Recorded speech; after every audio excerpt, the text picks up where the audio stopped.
meninggal yang semuanya itu adalah penyakit-penyakit tidak menular ya.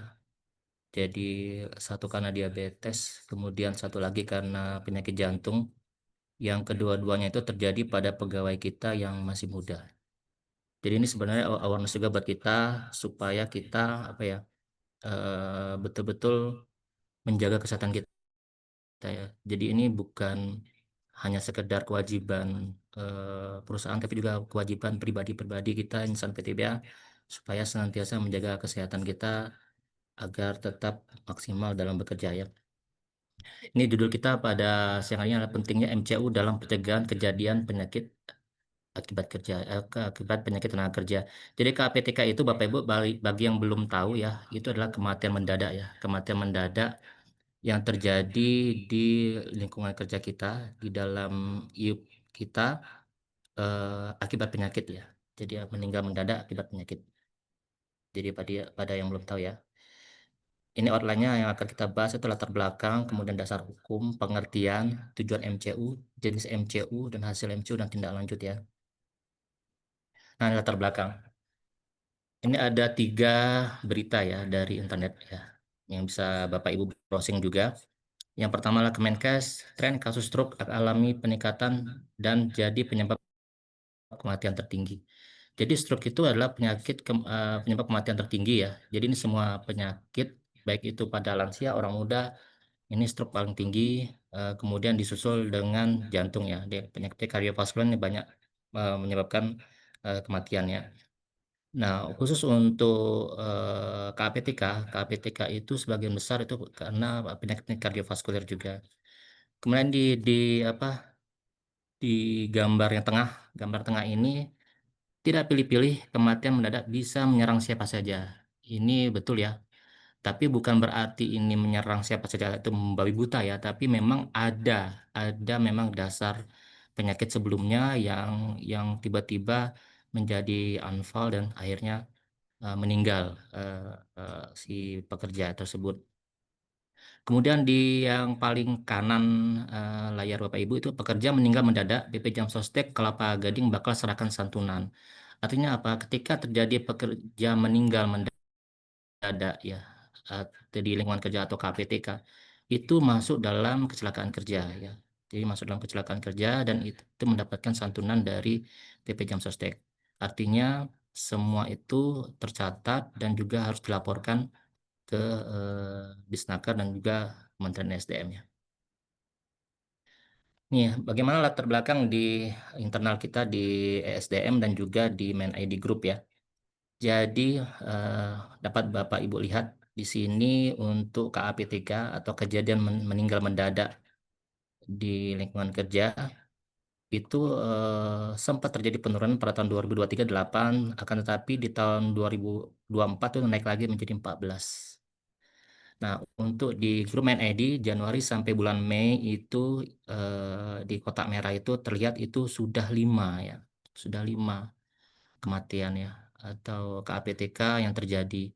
Bandingkan kita di tahun 2024 Bapak Ibu, setahun itu 6. Sekarang baru bulan Mei 2025 udah 5. Nah, inilah kenapa eh, kami berinisiatif untuk menyelenggarakan webinar ini supaya KPTK ini betul-betul menjadi perhatian ya. Jangan sampai ini bisa terjadi kembali ya. Nah, penyebabnya apa? Sama kayak yang slide sebelumnya. Itu kardiovaskuler masalahnya. 80% karena sakit jantung, kemudian 20% karena stroke. Ini kenapa kita tulisnya masih dugaan, karena memang untuk kejadian-kejadian seperti ini itu tidak dilakukan otopsi ya. Jadi itu dilakukan berdasarkan hasil investigasi dan juga scoring biasanya. Dan gejala klinisnya tampak seperti penyakit-penyakit tersebut.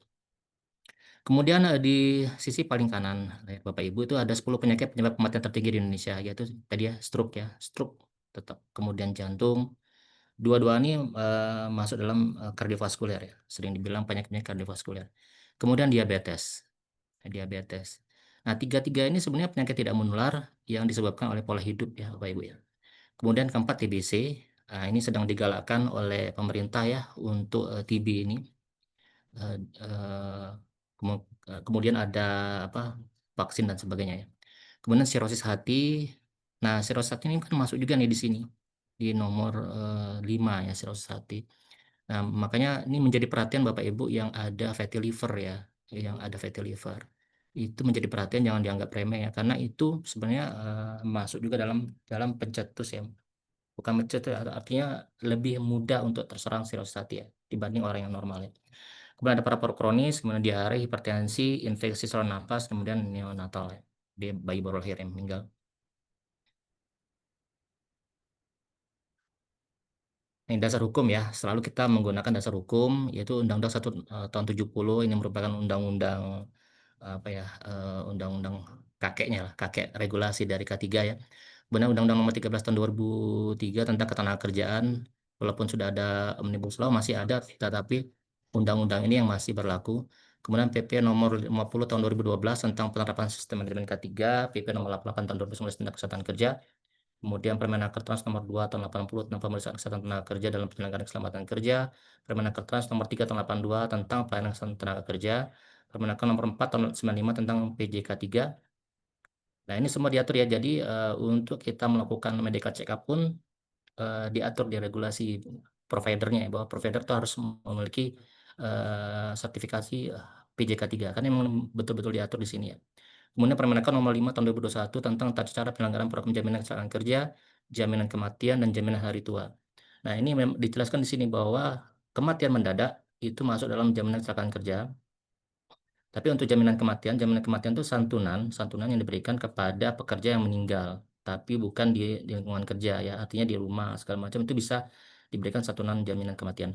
Kemudian Kepri Minerba nomor 185 tahun 2019. Nah, inilah merupakan eh, dasar yang banyak kita pakai ya dalam semua program kita ya, kesehatan kerja.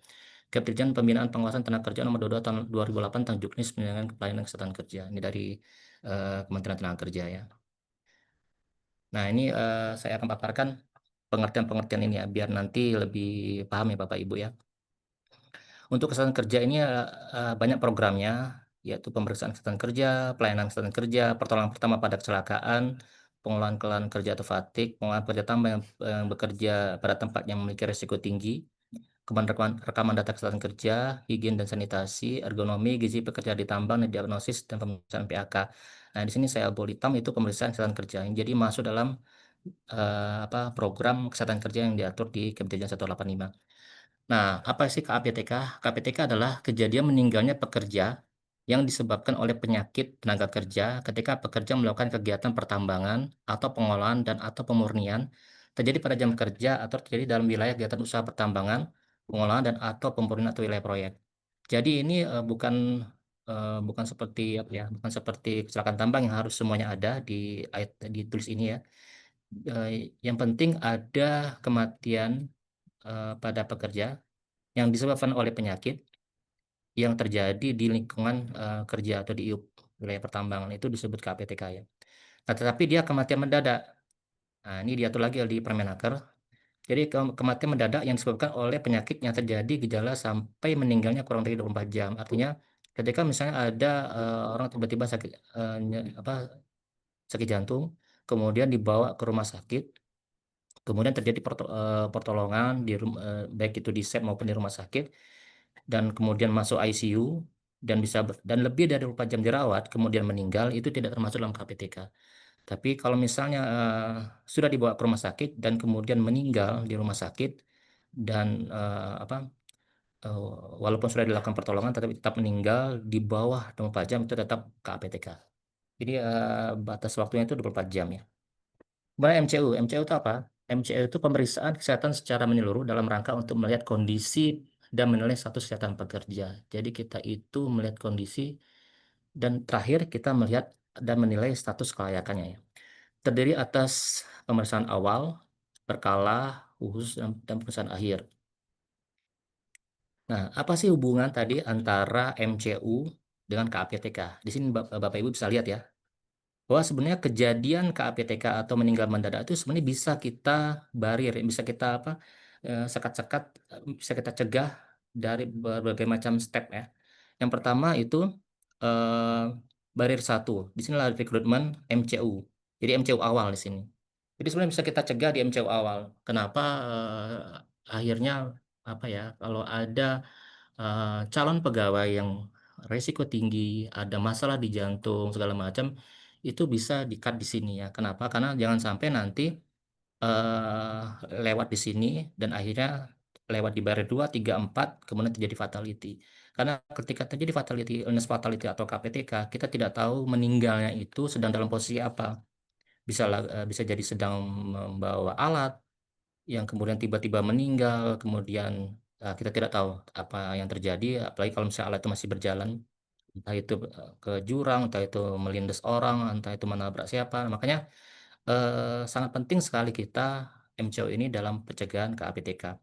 Kemudian di barir 2 tuh ada MCO berkala. Nah, di MCO berkala ini juga kita kita cek lagi secara berkala apakah itu ada masalah-masalah di, kesehatan, tubuh pekerja.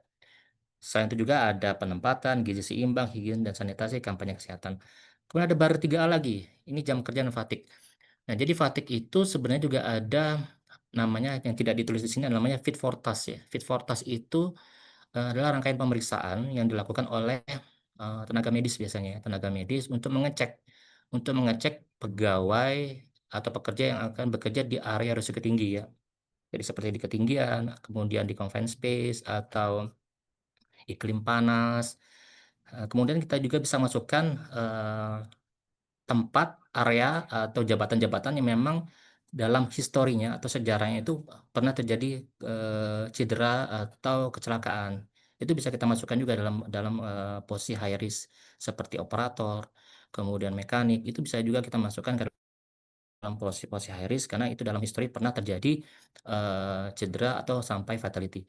Kemudian ada barir 3B, ini sudah lingkungan kerja dan barir 4, ERT proses evakuasi golden time, baru terjadi fatality. Jadi ada berbagai macam barir yang mesti dilewati sebelum terjadinya fatality dan ini bisa kita cegah sebenarnya dari barir 1, barir 2, barir 3, 3B sampai barir 4.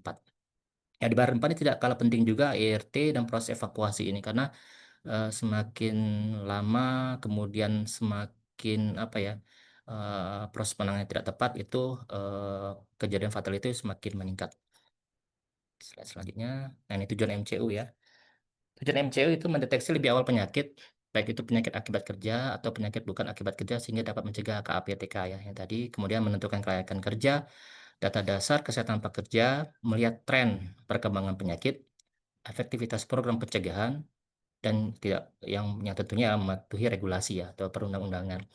Nah untuk, program pencegahan ini, kami harap memang setiap perusahaan itu atau para PJO menerapkan program yang berbasis MCU ya sehingga itu lebih terarah dan juga lebih, efektif ya, gitu. Ini jenis MCU, mungkin Bapak Ibu udah pada tahu ya jenis MCU ini ada pemeriksaan kesehatan awal. Ini pemeriksaan, dilakukan oleh dokter pemeriksa kesehatan tenaga kerja. Jadi memang sudah diatur ya, jadi yang mengecek itu adalah dokter pemeriksa kesehatan tenaga kerja. Makanya tidak kami sarankan untuk melakukan MCU itu di tempat yang asal ya, pernah waktu saya lihat juga ada yang di lab yang kita juga tidak tahu ininya, tapi harus oleh dokter pemeriksa kesehatan tenaga kerja dan juga, sarana kesehatannya juga adalah, berstatus PJK 3 yang tadi ya, yang saya jelaskan sebelumnya. Jadi kalau di perusahaan tenaga kerja sebelum pekerja diterima untuk melakukan pekerjaan atau dipindahkan ke pekerjaan baru apabila dibutuhkan.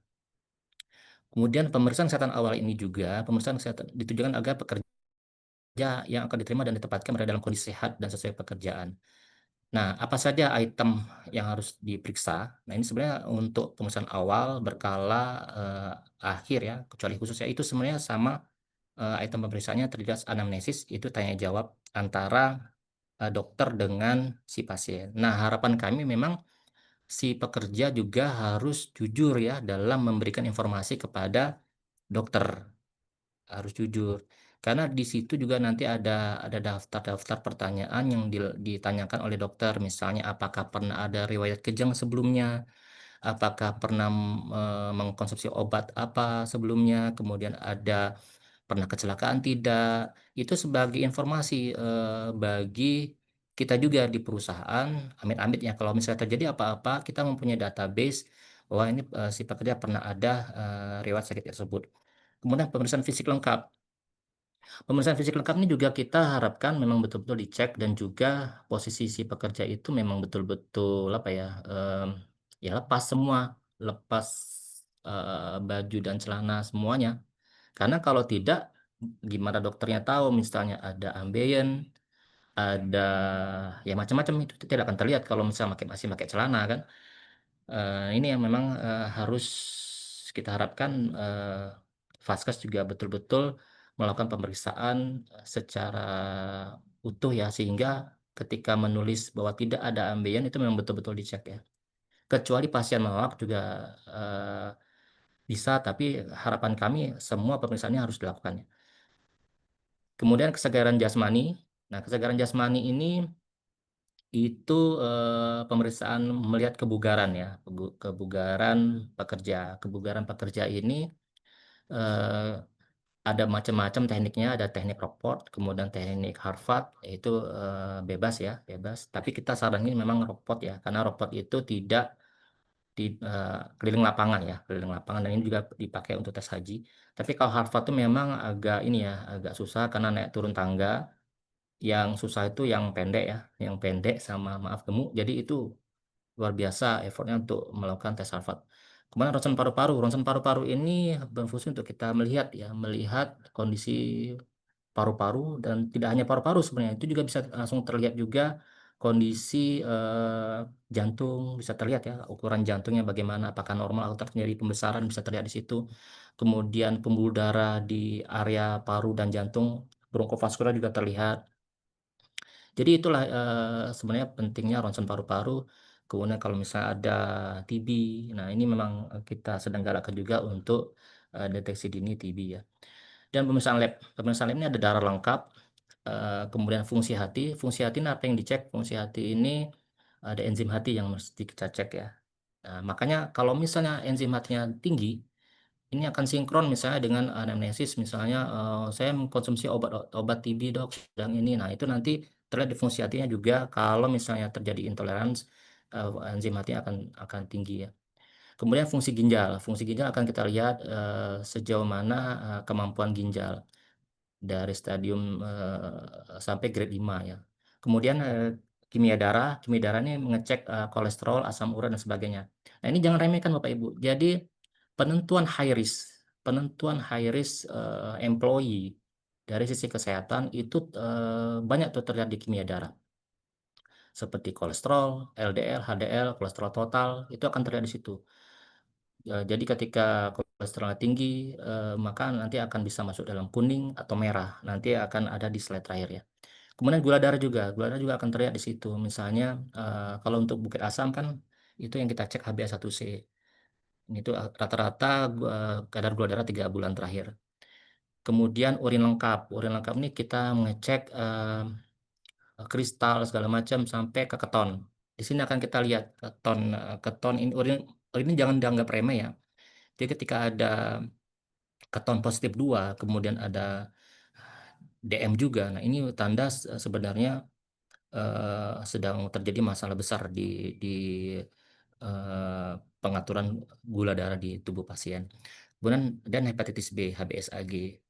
Nah, untuk hepatitis B ini sebenarnya sangat disayangkan sekali ya untuk, pekerja, PTBM masih banyak yang belum melakukan vaksin ya, vaksin hepatitis B. Padahal juga tadi ada fatty liver juga. Nah, ini sebenarnya ini juga, saling melengkapi. Akan misalnya, antibodi belum terbentuk, kemudian, fatty liver pula nanti akan mempererat hati, dan bisa, berkembang menjadi, mudah terserang hepatitis B. Kemudian elektrokardiogram untuk kurang dari 40, jadi EKG, ini untuk rekam jantung ya istilahnya, kemudian treadmill test untuk usia di atas 40. Jadi, kalau di atas 40 memang kita lakukan EKG dengan treadmill ya. Jadi, sorry maksudnya treadmill, itu adalah EKG yang dengan exercise ya maksudnya. Serta pemeriksaan lain sesuai dengan risiko pekerjaan. Nah kemudian untuk pemeriksaan kesehatan berkala. Mohon maaf Bapak Ibu ya memang, saya lebih menekankan ke pengecekan ini ya. Jadi, karena saya sharing informasi tentang ini, bukan tentang lebih dalam tentang jantung segala macamnya karena memang itu ada kompetensinya masing-masing ya. Kemudian untuk pemeriksaan kesehatan berkala ditujukan untuk mengetahui kondisi kesehatan pekerja setelah berada dalam pekerjaannya dan selama masa kerjaan. Inilah yang kita kenal dengan MCU tahunan ya. Kemudian pemeriksaan kesehatan ini minimal 1 tahun sekali ya, paling sedikit. Tapi untuk yang di bawah atau tambang tanah ya, tambang bawah tanah itu dilakukan paling sedikit 2 kali setahun. Kemudian pemeriksaan kesehatan berkala pasti tadi sama itemnya sama ya, tidak usah saya jelaskan lagi. Kemudian hasil pemeriksaan berkala ditindaklanjuti dengan untuk menjamin terselenggaranya kesehatan pekerja pertambangan. Memang inilah poinnya juga. Jadi setelah MCU itu harus ada tindak lanjutnya ke apa program-programnya. Jadi ada konsultasi, terutama yang high risk ya tadi. Jadi hasil yang tadi kemudian dimasukkan ke dalam semacam tools yang tadi yang berapa berat badannya berapa, kimia darahnya berapa, ada penyakit kronis, merokok atau tidak, itu masuk semua. Nanti akan ada yang merah, kuning, hijau ya. Nah, itu yang merah kuning yang harus kita follow up ya. Nah khususnya memang untuk area-area tertentu yang lingkungan kerjanya bisa mempengaruhi kesehatan para pekerja ya. Golongan pekerja tertentu meliputi pekerja yang juga mengalami gangguan kesehatan akibat kondisi lingkungan kerja, kemudian pekerja yang mengalami kecelakaan berakibat cedera berat, PAK, atau penyakit sesuai dengan rekomendasi dokter pemeriksa kesehatan tenaga kerja ya. Jadi misalnya kalau ada pekerja yang terserang penyakit yang kemungkinan bisa tidak masuk kerja lama. Nah, ini memang kita sebaiknya lakukan MCU khusus sehingga kita bisa tentukan apakah pekerjaan ini layak atau tidak untuk kembali bekerja dan kalau misalnya tidak layak kita rekomendasikan pemberian cuti sakit ya. Kemudian pemeriksaan khusus dapat dilakukan berdasarkan pertimbangan hasil evaluasi KTT, PTL, atau hasil pengawasan IT.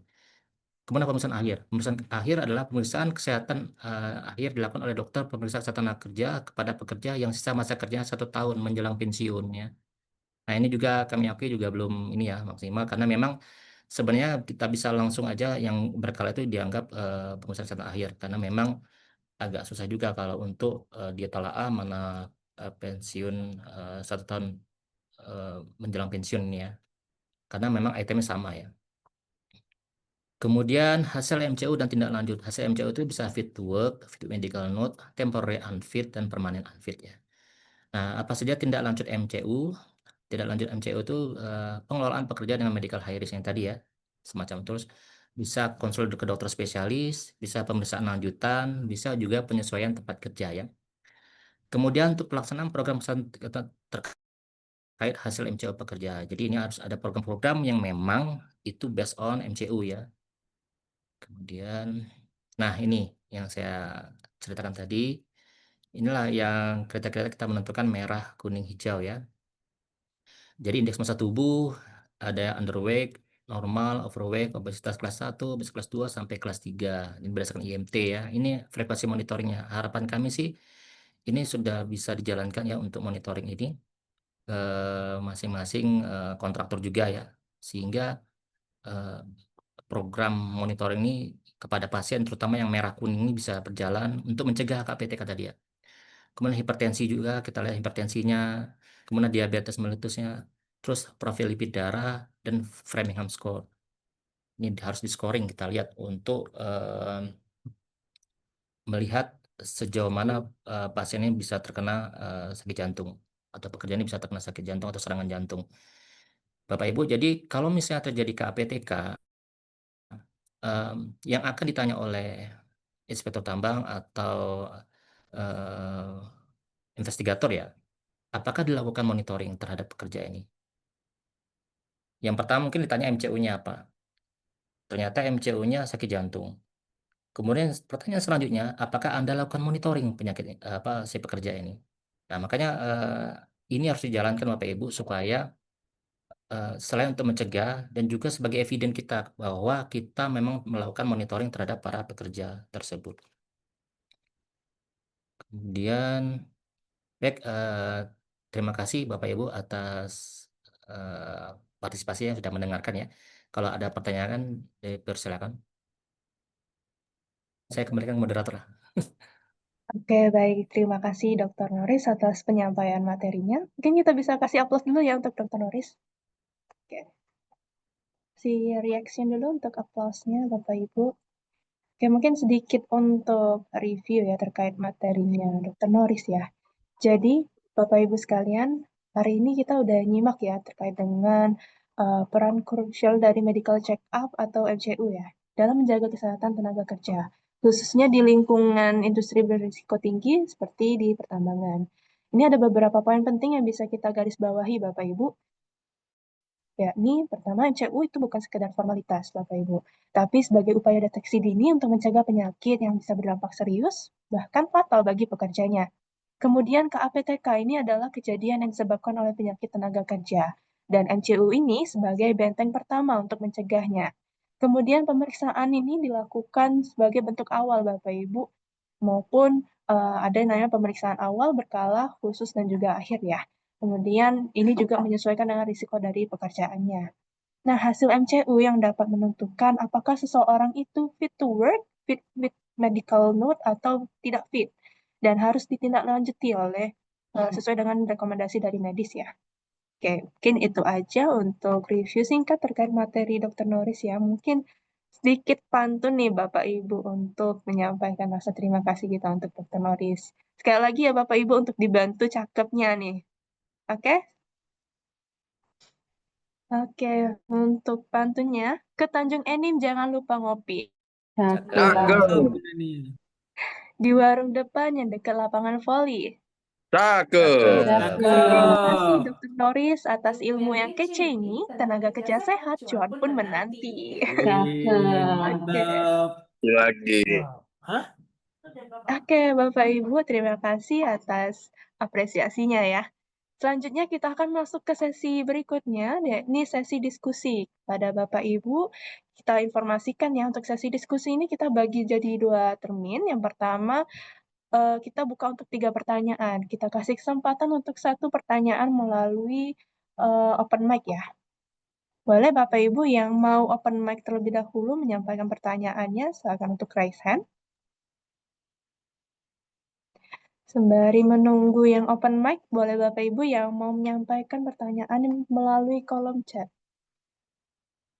Oke, mungkin sambil menunggu ya. Ini ada 1 pertanyaan dari Dili Widodo.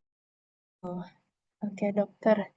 Ini ada pertanyaan, kalau istri dari karyawan kena TB, untuk karyawan apakah LGS diminta langsung ya? Apakah langsung diminta segera MCU atau seperti apa? Apabila hasil MCU karyawan tersebut juga kena TB, bagaimana penanganannya? Oke, mau langsung dijawab dokter Rodis? Boleh langsung dijawab aja. Oke, silahkan dok. Baik, jadi untuk kasus TB itu ada dikenal istilah kontak erat ya Bapak Ibu ya. Jadi kontak erat. Nah, tapi bukan kontak erat COVID-nya yang lainnya.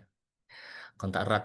Nah, TB ini bisa misalnya anak, istri, atau siapapun yang dekat di rumah atau serumah ya terkena TB.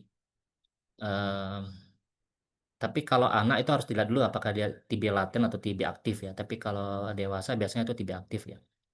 Nah, itu harus dicek juga pasangannya atau yang terdekat di situ cek juga karena itu sudah termasuk kontak erat dan harus dicek. Nah, ini memang dibutuhkan pengakuan dari pekerja ya karena istri kan kita juga mungkin tidak monitor ya. Jadi harus ada pengakuan dari apa, pekerja bahwa istrinya kena TB dan itu jadi si suami atau kontak erat wajib dilakukan pengecekan TB, tatu dahak dan juga ronsen ya, ronsen. Nah, apabila si pekerja itu terkena TB, maka statusnya temporary unfit.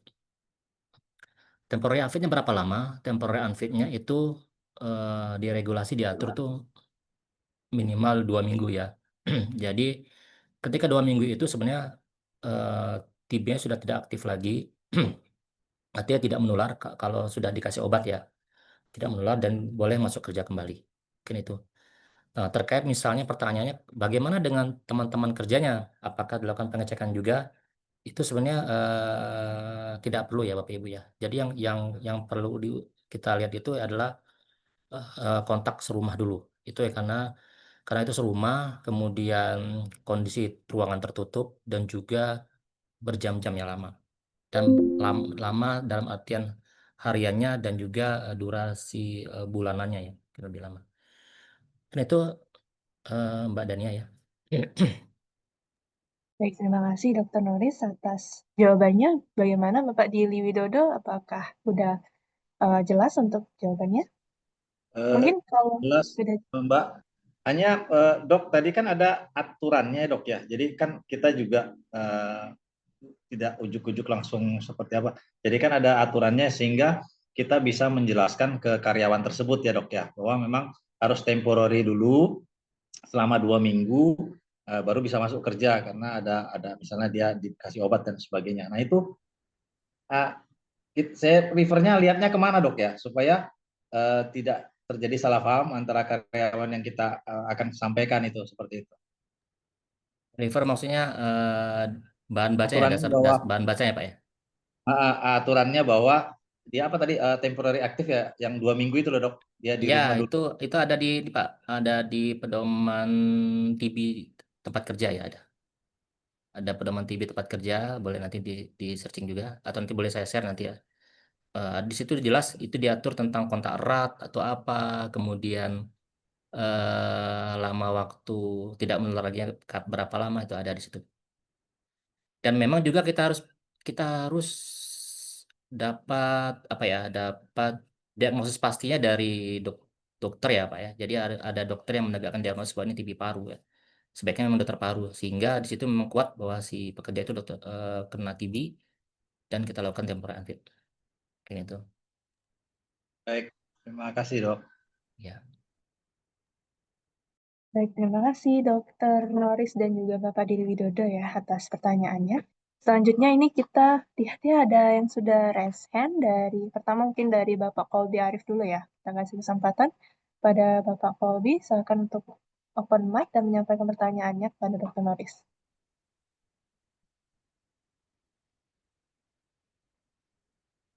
Oke, baik. Terima kasih Mbak Dania atas kesempatannya. Sebelumnya perkenalkan saya Kolbi dari Agen SHE Angkatan 6.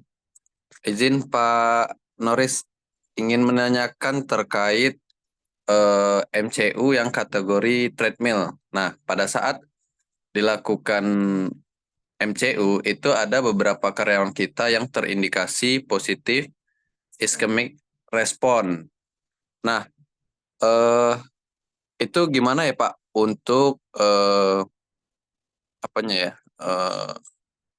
solusi atau adakah semacam obat atau gimana gitu Pak yang bisa untuk jadi nanti pada saat dilakukan tes ulang itu hasilnya bisa negatif gitu Pak. Apakah ada solusinya Pak terkait positif ischemic respon?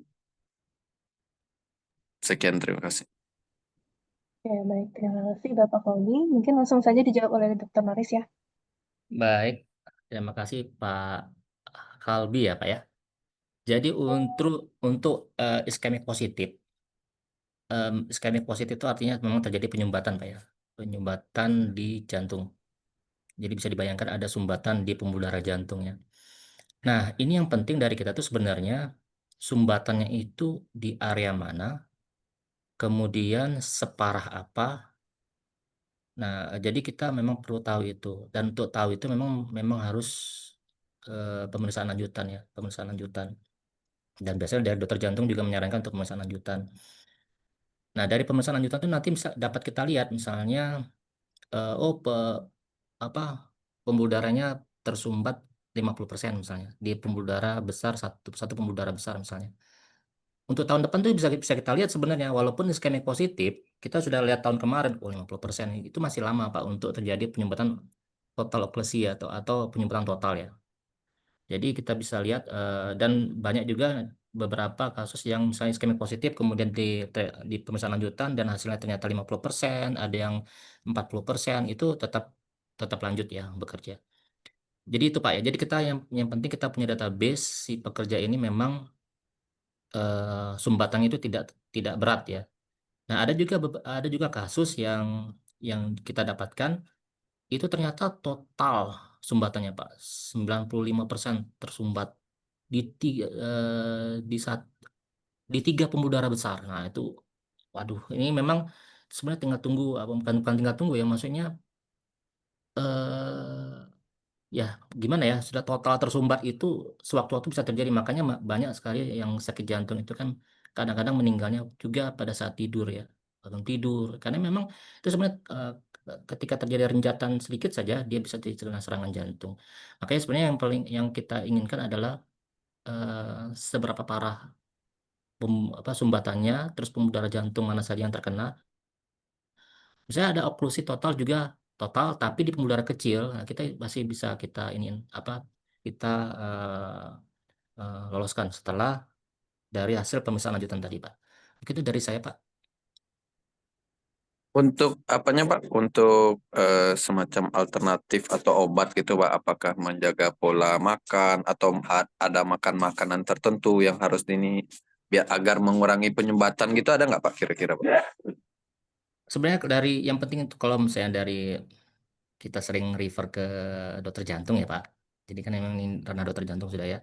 Untuk ya kalau yang terjadi penyumbatan ini memang biasa dikasih obat, Pak ya. Jadi obat yang memang yang harus rutin. Jadi ya misalnya masih 50% ya. Kalau 50% itu memang tidak bisa dikasih tindakan terlebih dahulu biasanya ya. Cuma dikasih obat, tapi kita sudah tahu, oh ini 50%, jadi masih banyak waktu lah untuk terjadi sumbatan sampai 100%. Jadi cukup obat.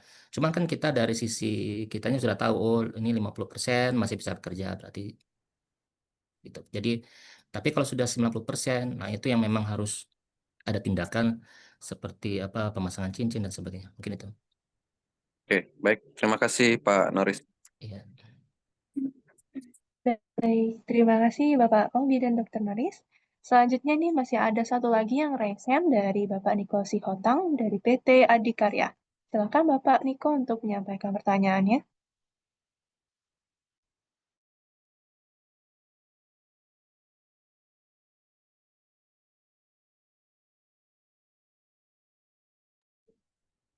Mohon maaf Bapak Niko, ini suaranya masih belum masuk.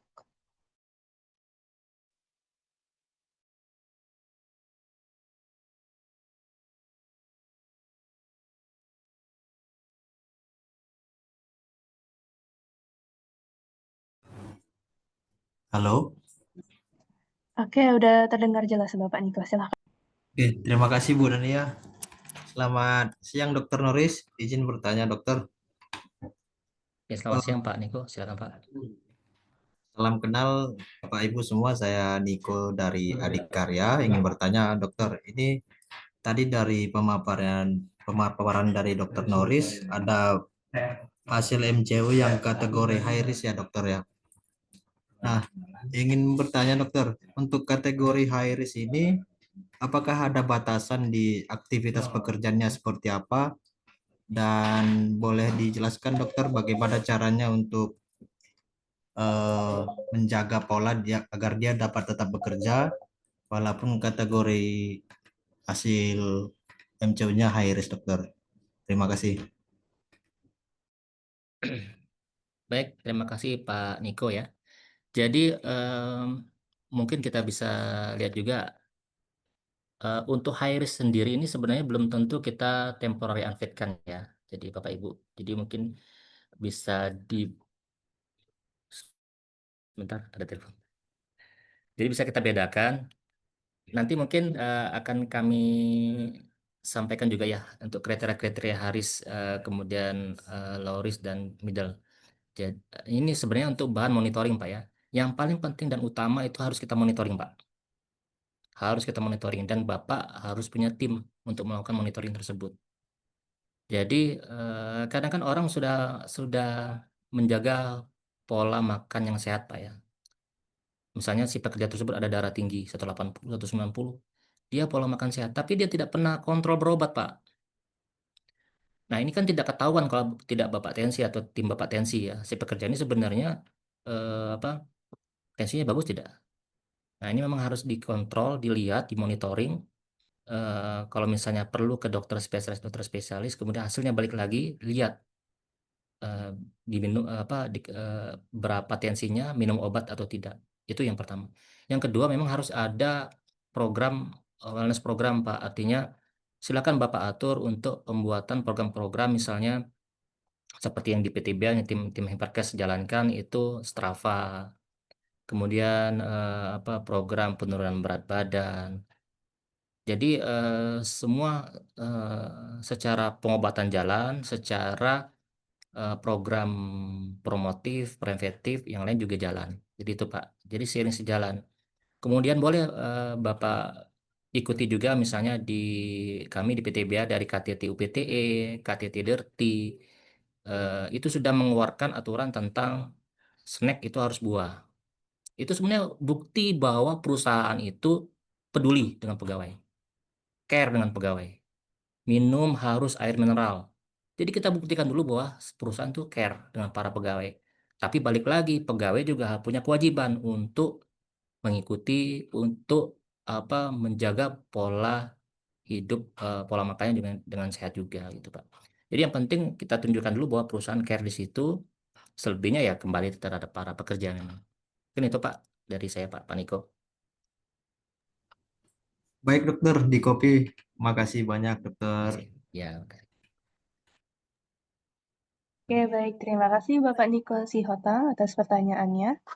Oke, mungkin langsung ke pertanyaan yang sudah disampaikan di kolom chat ya. Next. Oke, ini ada pertanyaan dari Bapak Mundahir. Selamat siang Pak Dokter. Jika karyawan dalam proses pengobatan karena kecemasan, rutin ke psikiater dengan kondisi terkontrol dan dapat rekomendasi dapat bekerja sesuai dengan jabatannya. Jika tepat bertepatan dengan jadwal MCU annual dan hasil drug testnya ada kemungkinan bisa menjadi positif karena pengobatan yang telah dijalankan, bagaimana nanti dengan hasil MCU jika hasil drug test diketahui menjadi positif? Apakah bisa dijustifikasi fit dengan catatan? Ya, langsung saja, ini Dr. Noris. Baik, terima kasih Pak Mundahir ya. Baik gini Pak Mundahir ya, mungkin harus, ini kalau penangkapan saya bahwa si pekerja ini memakan obat dari psikiater ya, tapi di hasil drug testnya jadi positif gara-gara minum obat itu Pak ya, bukan karena narkoba ya. Kalau dia karena narkoba ya kita ini. Tapi memang gini Pak, di BNN ya ini enaknya kita di BNN ya Pak. Di BNN itu ada SOP Pak. SOP ketika itu positif maka akan dilakukan pengecekan ulang yang lebih dalam. Nah, jadi mereka juga ada mekanisme itu menentukan apakah betul-betul positif atau tidak. Dan itu juga bisa dilakukan, misalnya si pasien juga bisa melakukan pengecekan lain, misalnya pengecekan rambut atau pengecekan apa untuk membuktikan bahwa dia apa positifnya bukan karena drug ya, drugs. Cuman kita juga bisa bisa kasih lihat juga ke dokter psikiaternya Pak ya, ke dokter SPKJ-nya bahwa apakah betul obat ini bisa menimbulkan positif pada hasil drug test. Karena memang psikiater ini bisa menilai loh Pak, bisa menilai bahwa seorang ini pencandu atau tidak. Jadi itu memang kadang-kadang memang untuk para pencandu itu biasanya dirujukan juga ke psikiater. Jadi ya saya yakin para psikiater juga tahu mana obat-obat yang apakah obat ini bisa menyebabkan drug test jadi positif. Jadi ada banyak barir Pak ya ketika ada terjadi ini. Pertama, dokter kita harus punya jawaban dari dokter jiwa bahwa obat ini apakah bisa menimbulkan drug test jadi positif atau tidak. Yang kedua, itu lewat BNN. BNN akan melakukan pengecekan lebih lanjut apakah ini betul-betul positif atau positif palsu. Istilahnya seperti positif padahal bukan positif. Mungkin itu dari saya, Pak. Untuk justifikasi fit dengan catatan itu nanti, Pak, setelah semua itu dilewati, baru ke kita. Terima kasih, Pak.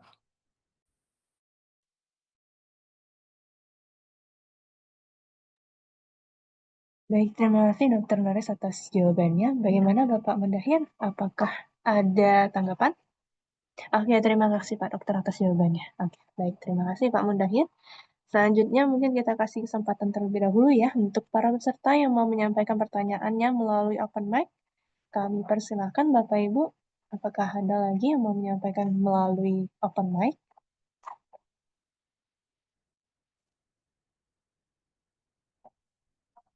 Oke, mungkin sambil menunggu ya untuk yang mau open mic, kita lanjut ke pertanyaan selanjutnya.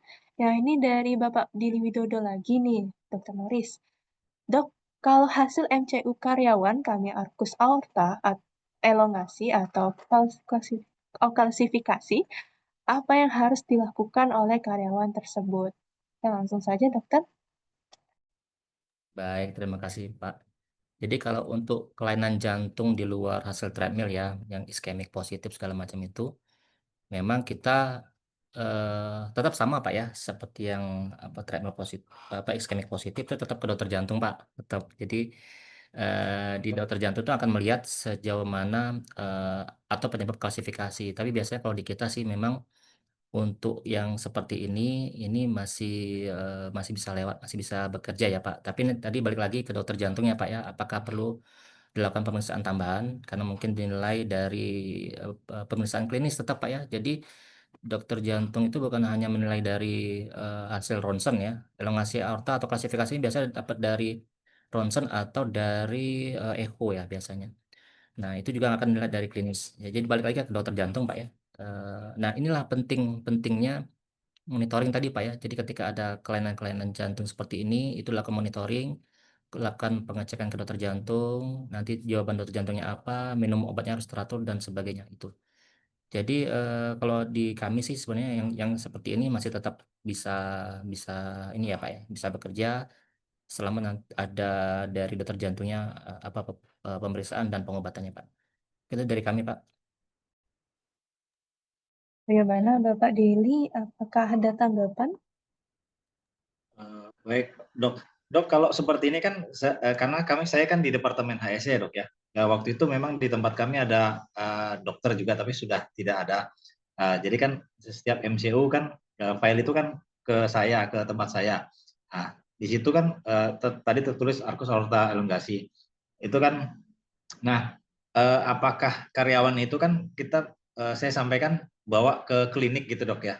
Bawa hasil MCU itu ke klinik untuk ditanyakan langsung ke dokter penanganannya seperti apa. Ya tadi barangkali nanti disarankan ke dokter jantung seperti itu Dok ya. Betul, Nah, Pak, betul, Pak.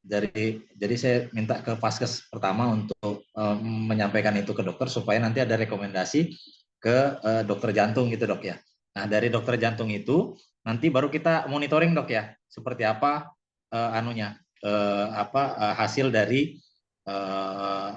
hasil dari dokter jantung tersebut ya Dok ya. Betul, Pak. Jadi kita memang lebih mengedepankan itu monitoring, Pak, untuk yang pasien-pasien yang seperti ini.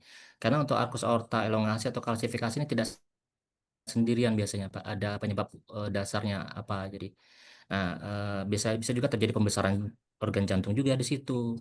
Makanya memang harus harus ada pengecekan oleh dokter jantung, kemudian pengobatan, dan biasanya pengobatan juga bisa berbulan-bulan. Nah, ini yang harus dikontrol oleh dokter klinik di situ Pak ya. Dan juga biasanya juga ada hipertensi, biasanya ada macam-macam Pak untuk yang tambahan sehingga terjadi arkus aorta, elongasi dan klasifikasi ini Pak. Ya, dari MCU-nya itu terstate juga hipertensi, pernah hipertensi sama obesitas kelas 1 gitu Dok. Ya, betul Pak. Nah, jadi memang karena kan pembuluh darah ini kan banyak Pak ya, panjang ya, dari jantung sampai ke otak semuanya tuh masuk. Nah, jadi makanya ada disebut penyakit kardiovaskuler, dan itu kalau terjadi sumbatan itu bisa di jantung, dia sakit jantung, di kepala bisa jadi stroke. Nah, ini memang penting kita kita kontrol, kita monitoring, terutama untuk hipertensinya, Pak. Kadang-kadang itu amit-amit ya, Pak, meninggalnya karena hipertensi, Pak, dan karena stroke-nya mungkin bisa. Ya, Pak. Baik, terima kasih Dok. Iya, Pak. Sama-sama. Baik, terima kasih Bapak Dili Widodo atas penyampaian pertanyaannya ya tadi. Oke Bapak Ibu, ini kita lanjut ke pertanyaan terakhir ya. Pertanyaan terakhir dari Bapak Ade Putra. Pertanyaannya, bagaimana untuk penderita hepatitis B, dokter? Jika MCU pasti aktif atau reaktif?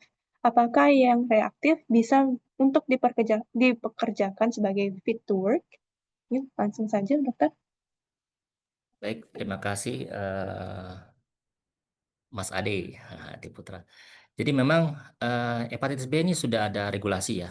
Hepatitis B ini sudah ada regulasi bahwa tidak boleh ada, sama kayak HIV ya, hepatitis B, HIV itu tidak boleh didiskriminasi ya. Artinya memang dia tetap fit karena memang hepatitis B ini tidak mudah menularnya ya. hepatitis B yang tidak mudah menularnya,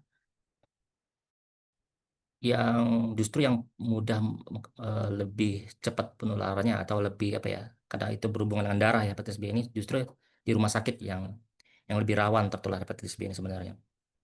Makanya di rumah sakit pun teman-teman di ARS itu tidak langsung unfit, tapi dipindahkan mungkin ke bagian administrasi karena sangat berbahaya sekali kalau perawat yang terkena hepatitis B kemudian dia menyuntik. Itu berbahaya sekali, makanya mungkin bisa dipindahkan ke administrasi. Tapi untuk ditambang itu mungkin tambah susah lagi untuk terjadi penularan karena memang jarang ya mengeluarkan darah untuk hepatitis B. Nah, memang yang justru dapat hepatitis B ini pada tempat-tempat yang tidak kita duga ya, misalnya di tukang cukur segala macam yang ya mungkin ada, atau misalnya nyukur kumis yang bekas siletnya itu kan mungkin dari apa konsumen A ke konsumen B, yang itu mungkin konsumen A ada hepatitis B tertular. Nah, itu yang berbahaya. Makanya memang pegawai PTBA ini sangat beruntung sekali kita sudah menyiapkan vaksin hepatitis B. Karena hepatitis B ini memang tidak mudah, tapi itu bisa didapatkan eh, tanpa ketidaksengajaan. Karena kita tidak tahu orang terkena hepatitis B atau tidak, itu kita tidak tahu kecuali memang sudah terjadi keparahan atau lewat MCU baru ketahuan nih orang ini hepatitis B atau tidak, atau memang dia keparahan tadi kelihatan misalnya dia kuning atau apa, tapi hepatitis B ini sangat jarang sekali karena kebanyakan tuh laten ya, kebanyakan laten tidak terlihat, ketahuannya lewat MCU. Dan juga tertularnya pun bukan di tempat kerja ya, kalau bukan di rumah sakit ya, tapi di tempat-tempat di luar ya, kayak tukang cukur, kemudian jajan dalam tanda kutip. Nah, itu yang sering penularan hepatitis B ya. Demikian Mas Ade. Baik, terima kasih Pak Dokter atas jawabannya. Baik, terima kasih Bapak Ade Putra atas pertanyaannya. Kami ucapkan juga terima kasih kepada Dr. Noris atas kesediaannya untuk menjawab pertanyaan dari para peserta ya. Luar biasa sekali antusiasme dari para peserta yang sudah bertanya pada siang hari ini. Baik Bapak Ibu, untuk acara yang ditunggu-tunggu nih sebelum penutupan, kita akan ada games terlebih dahulu. Gamesnya ini berupa kuis Kahoot ya Bapak Ibu. Kami informasikan kepada Bapak Ibu untuk kuis Kahoot ini bagi peserta yang berhasil menjadi juara 1, 2, dan 3 akan berkesempatan mendapatkan souvenir dari Mining OSH. Untuk itu, silakan Bapak Ibu bisa menjawab soal-soal dari para panitia dengan sebaik mungkin ya, supaya bisa menjadi juaranya. Oke, silakan para operator.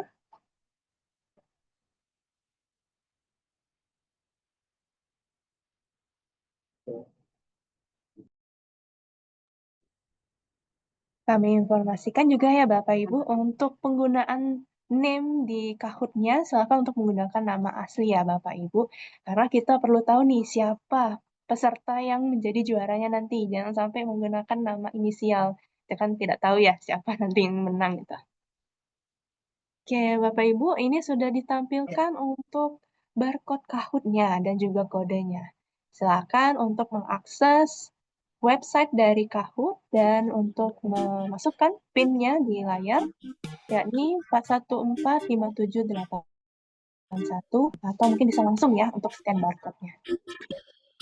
Diingatkan kembali ya Bapak Ibu untuk menggunakan nama aslinya, jangan menggunakan inisial.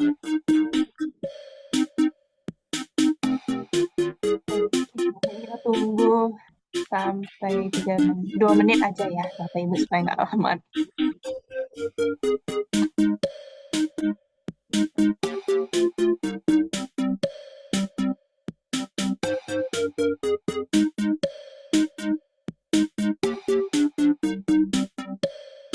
Ya, silakan Bapak Ibu, masih kami tunggu ya. Oh ya, untuk sebagai informasi nih Bapak Ibu, walaupun Bapak Ibu berada di luar UPTE ya, tenang saja karena souvenirnya pasti akan kita kirim nih Bapak Ibu. Untuk itu, silahkan Bapak Ibu untuk menjawab sebaik mungkin ya supaya bisa menjadi juaranya. Karena juara ini kita nggak hanya terfokus di UPTE, PTBA aja ya, tapi juga di luar UPTE. Tenang aja, nanti kita kirim Bapak Ibu. Oke, ini terhitung sudah ada 55 peserta yang join ya. Kita masih tunggu Bapak Ibu sampai 3.22 ya.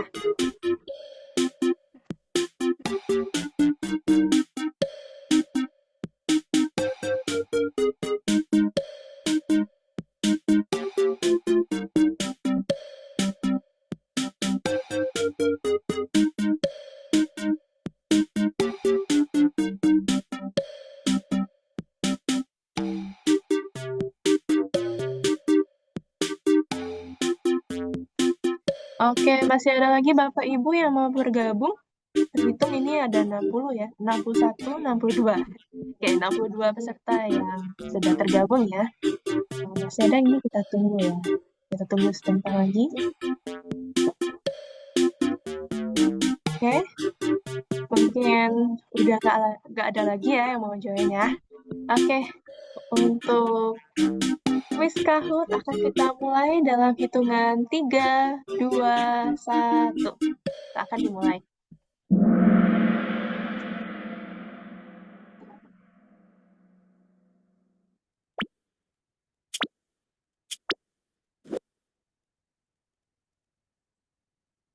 Oke, pertanyaan pertama. Apa tujuan utama MCU pada pekerja? Wah, ini yang nyimak tadi. Cepat ngisinya ya Bapak Ibu, karena ini gampang sekali nih Bapak Ibu.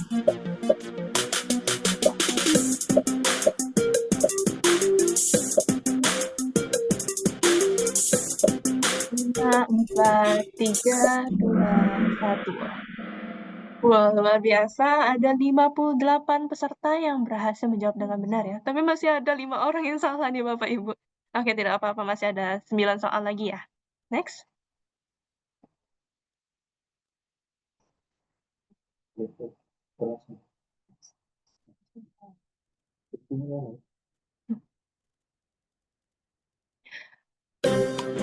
KPTK adalah singkatan dari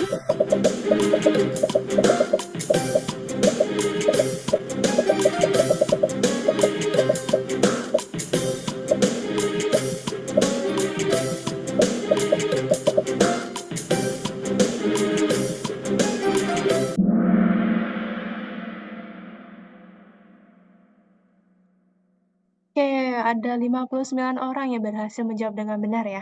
Next.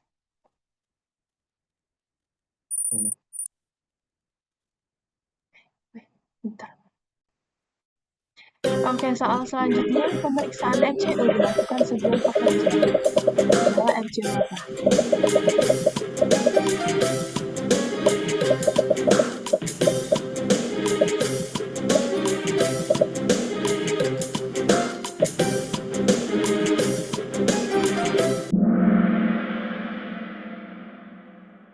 Oke, 59 orang berhasil menjawab dengan benar, namun masih ada 5 orang ya salah menjawab. Oke, next. Oke, ini udah ada 3 orang ya yang mendominasi. Pertama dari Saka, yang kedua dari Aguang, dan ketiga dari Mbak Nur Intan. Oke, next. Pertanyaan keempat, pemeriksaan berkala wajib dilakukan setidaknya. Mudah-mudahan ya Bapak Ibu ini terbukti dengan cepatnya bisa menjawab ya.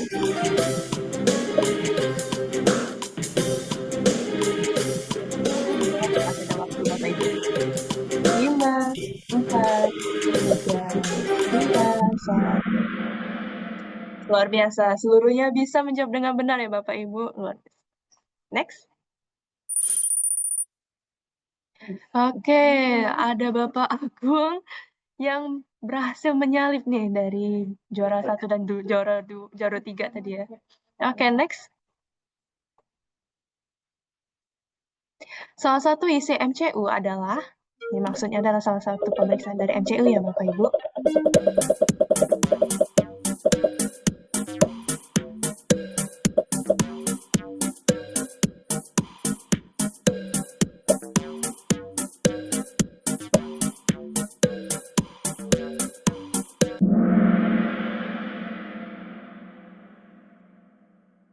Oke, luar biasa. masih ada beberapa ya, tapi luar biasa hampir seluruhnya bisa menjawab dengan benar. Oke, next.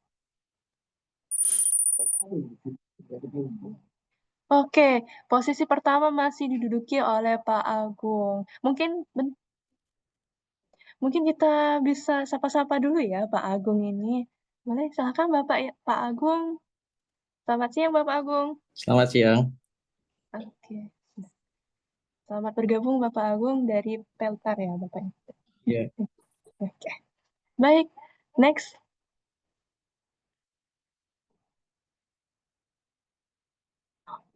Pemeriksaan kesehatan akhir dilakukan pada saat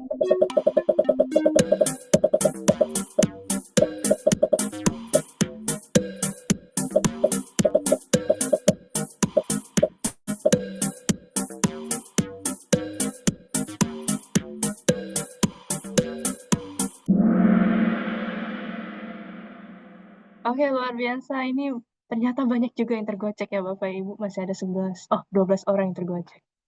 Oke, next. Sayang sekali. Sudah ini ya, diduduki oleh orang baru dari FBY. Siapa ini FBY? Kemudian Alfian dan Mbak Nur Intan. Oke, next. Soal nomor 7, pemeriksaan khusus dilakukan jika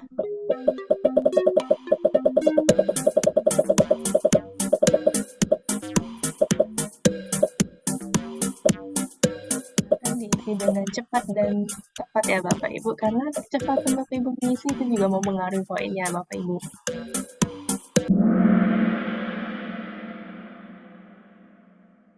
Baik, luar biasa. Ada 55 orang ya bisa berhasil menjawab dengan benar. Next.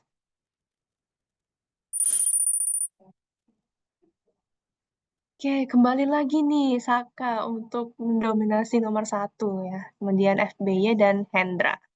Oke, next. Bapak Ibu yang lain jangan sampai patah semangat nih, masih ada kesempatan untuk menyusul. Oke, soal selanjutnya. Jika hasil MCU fit with medical load artinya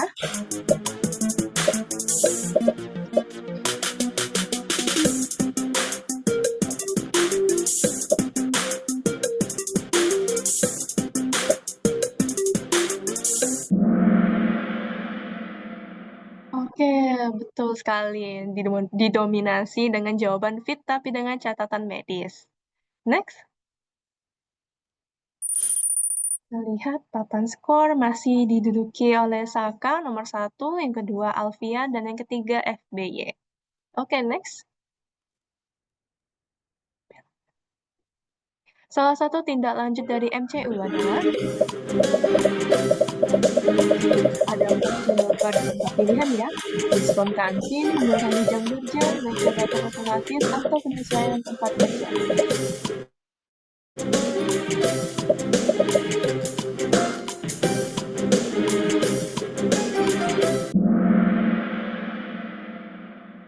Oke, luar biasa. Ini masih banyak ya. Ada 8 orang yang tergocek untuk menjawab ini. Oke, next. Wah, Mbak atau Bapak ini ya. FBY kembali naik nih di peringkat 1, kemudian Saka dan Star. Ini adalah pendatang baru nih, Star ini siapa? Oke, soal terakhir. Next. Dasar hukum yang mengatur MCU antara lain adalah Undang-Undang tentang Pendidikan, Undang-Undang Cipta Kerja, Undang-Undang Nomor 1 Tahun 1970, atau Undang-Undang tentang Pemilu. Gampang sekali Bapak Ibu kalau tadi memperhatikan ya.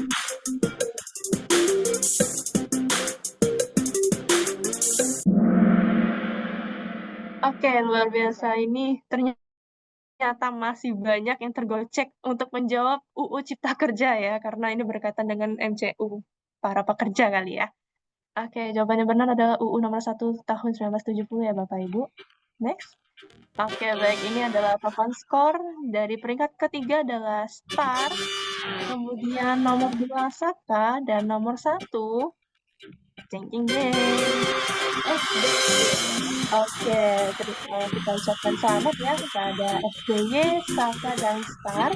Siapapun itu silakan untuk konfirmasi ke admin kita ataupun kok nomor yang ada di flyer poster kita ya Bapak Ibu untuk mengklaim souvenirnya.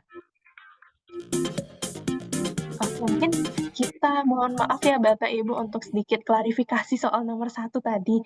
Ya benar tadi soalnya kurang lengkap ya, harusnya ada kecuali. Karena ada 3 jawabannya benar ya. Jadi yang pilihan kunci jawabannya itu adalah yang kecuali, yang salah. Oke, itu ya Bapak Ibu. Terima kasih atas antusiasmenya untuk mengikuti Ruang K3 volume 20 hari ini. Kita informasikan pada Bapak Ibu, di sini kita punya link evaluasi untuk program Ruang K3 secara menyeluruh Bapak Ibu. Jadi nggak cuma evaluasi di volume 20 saja, namun kita bisa untuk mengevaluasi dari volume 1 hingga 20. Silakan Bapak Ibu apabila ada masukan ataupun kritik dan saran untuk kita untuk perbaikan program Ruang K3 ke depannya, silakan untuk mengisi di link tersebut. Boleh silakan melalui scan barcode ataupun link yang di-share oleh panitia ya di kolom chat.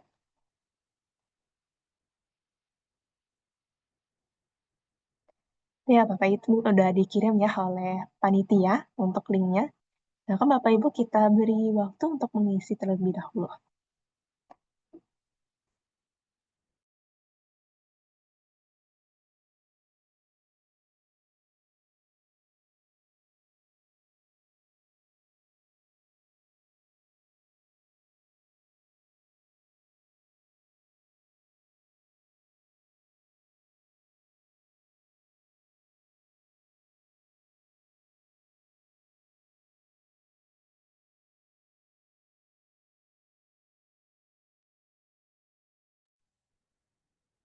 Ibu silakan untuk mengisi karena evaluasi dari Bapak Ibu ini sangat berarti untuk kita.